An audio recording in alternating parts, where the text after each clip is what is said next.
खूप ठिकाणी असे उल्लेख आहेत तुकोजीराव सावंत किंवा रामराव सावंत यांच्या वंशातील कोणीतरी एक व्यक्ती मारला गेला, युद्धात कामी आल्यानंतर तिकडे त्याचं स्मारक होतं आणि तिथेच त्याची स्त्री, त्याची बायको ही त्याच्याबरोबर सती गेली आणि तिकडे तो एक समाधी उभारली गेली। अजूनही ते सावंतांच्याच कंपाऊंडमध्ये आहे आणि रत्नदुर्ग किल्ल्यावरच ते स्मारक आहे। पण आपल्याला लक्षात कसं येतं की ती समाधी ही एका कर्तृत्ववान पुरुषाच्या स्त्रीची आहे, तर त्याचं मोठं प्रतीक म्हणजे त्याच्यावर कोरलेला शरभ। आता मी तुम्हाला जो फोटो दाखवतोय तो शरभ आहे। तुम्ही जर व्यवस्थित बघितलं तर साधारण सिंहाचं तोंड दिसतंय, त्याच्याबरोबर धड हे परत सिंहाचं आहे।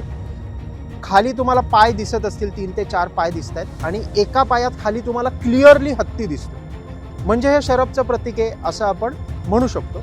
एक उल्लेख सापडला ज्याच्यात असं म्हणतायत की ते जे युद्ध घडलं तर त्या युद्धामध्ये जो वीरमरण पावलेला व्यक्ती आहे त्याने हत्तीवर अंकुश ठेवलेला आहे, म्हणजे तो एका अश्वावर बसून तो हत्तीवर अंकुश ठेवतोय असेही उल्लेख आहेत। ह्याच्यावर अभ्यास करणं गरजेचं आहे, पण स्थानिक इतिहास अभ्यासक आहेत किंवा इतिहासकार आहेत ते म्हणतात तो शरभ आहे। आता ह्यावरनं लक्षात काय येतं तर मुळात शरभ आहे म्हणजे शौर्य आहे, शौर्य आहे आणि ते कुठेतरी कोरलेलं आहे म्हणजे ते शौर्याचं प्रतीक आहे।